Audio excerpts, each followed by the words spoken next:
Have you ever wondered what it truly means to be happy? Not just the fleeting joy of getting something you want, but a deep, lasting peace. This is a question that a prince, born over 2,500 years ago in a small kingdom near the Himalayas, asked himself. His quest for an answer would change the world forever. This is the story of Siddhartha Gautama, the man who would become known as the Buddha. Imagine a life of incredible luxury, palaces for every season, the finest silks, delicious food, and every pleasure imaginable. This was Siddhartha's world. His father, the king, had been told by a wise man that his son would either become a great ruler or a great spiritual teacher.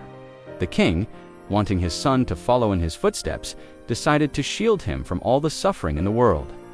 He surrounded Siddhartha with youth, beauty, and health, hoping he would never desire anything beyond the palace walls.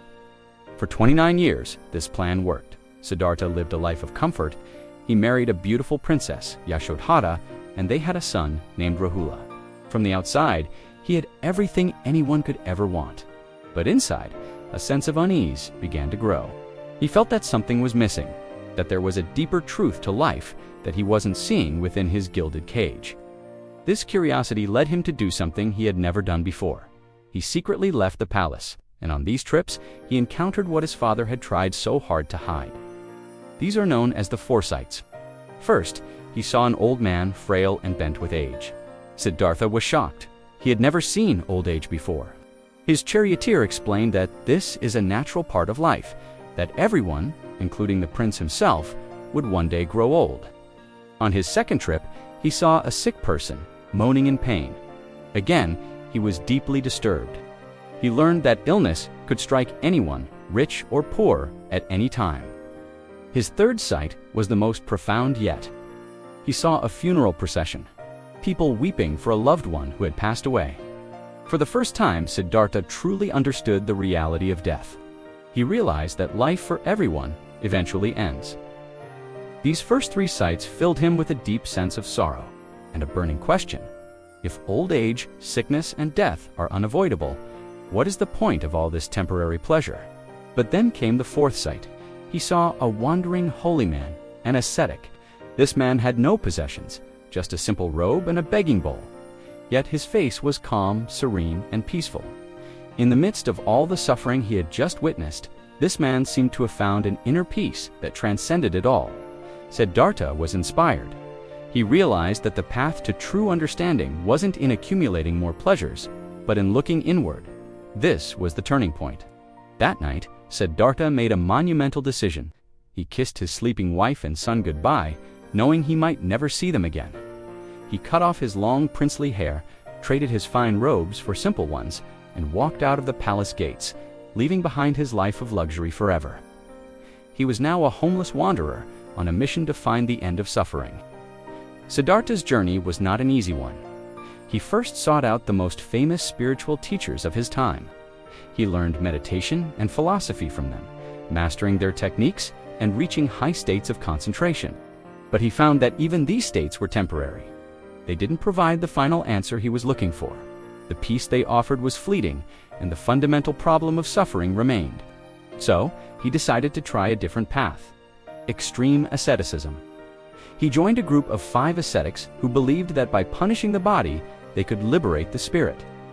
For 6 long years, Siddhartha practiced severe of mortification. He ate so little that his ribs stuck out, his skin hung loose, and he was on the verge of death. He would hold his breath until he felt immense pain. He slept on beds of thorns and endured the harshest conditions. He pushed his body and mind to the absolute limit. But one day, sitting by a river, he was so weak he could barely move. He realized that torturing his body hadn't brought him any closer to enlightenment. In fact, it had only clouded his mind with weakness and pain. He hadn't found the answer in a life of extreme pleasure, and he hadn't found it in a life of extreme pain. Just then, a young village girl named Sujata saw him, thinking he was a tree spirit. She offered him a bowl of milk and rice. Siddhartha accepted it. This simple act of nourishment was a profound revelation. He understood that the path to enlightenment was not about extremes, it was about balance. He called this the middle way, a path between the indulgence of his old life and the self-denial he had just abandoned.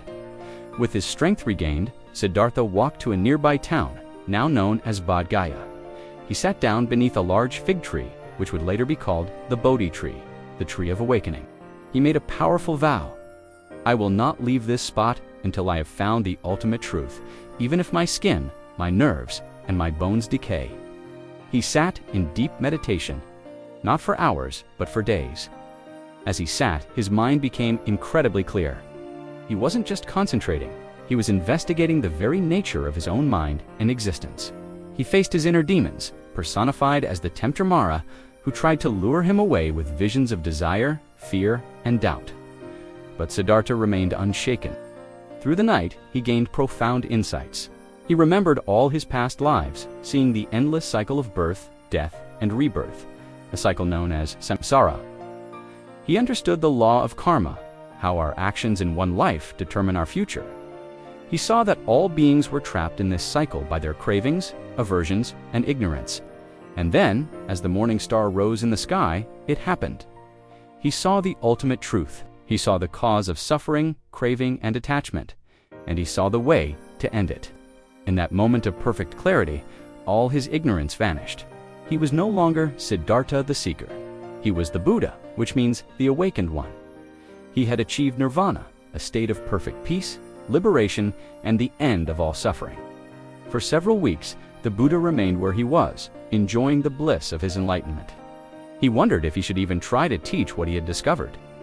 The truth was so subtle, so profound. Would anyone understand? But his deep compassion for all living beings won out. He knew he had to share this path so that others, too, could find their way out of suffering. He sought out the 5 ascetics who had been his companions. They were skeptical at first, seeing that he had given up his extreme practices. But as he began to speak, his presence was so powerful, his words so clear and wise, that they listened intently. In a deer park in Sarnath, he gave his first sermon, known as Setting in Motion the Wheel of Dharma. In this first teaching, he laid out the foundational principles of his discovery, the 4 noble truths. The first truth is that life inevitably involves suffering or dissatisfaction. The second is that the cause of this suffering is craving and attachment. The third is that it's possible to end this suffering. And the fourth is the path to end it, the Noble Eightfold Path. This path is a practical guide to living an ethical, mindful, and wise life. It includes things like right understanding, right intention, right speech, right action, right livelihood, right effort, right mindfulness, and right concentration. It's a complete roadmap for waking up. For the next 45 years, the Buddha walked across northern India, teaching this path to everyone, regardless of their caste, background, or gender. He taught kings and farmers, merchants and beggars. He established a community of monks and nuns, the Sangha, to preserve and practice his teachings. His message wasn't based on faith in a god, but on direct experience. He would often say, "Don't believe my words just because I said them. Test them out for yourself. Be a light unto yourself." His teachings, known as the Dharma, offered a radically different way of seeing the world. It showed that our happiness and suffering are not random, but are created by our own minds. And because we create them, we have the power to change them. The key is to cultivate mindfulness, wisdom, and compassion. At the age of 80, the Buddha passed away, achieving what is called parinirvana, the final liberation. His last words to his followers were, "All conditioned things are impermanent. Strive on with diligence." It was a final reminder that everything changes and our liberation is in our own hands. The story of the Buddha is more than just a historical account. It's an invitation. It's a story of human potential. It shows that an ordinary person, through their own effort, can achieve extraordinary wisdom and peace. The Buddha wasn't a god. He was a human being who woke up, and his core message is that we can wake up too. The journey from prince to pauper to enlightened master is a testament to the power of a single question and the unyielding quest for truth. It's a journey that continues to inspire millions of people around the world to this day. Thank you so much for watching. If this story resonated with you, please like, share, and subscribe for more journeys into the world's great wisdom traditions. See you next time.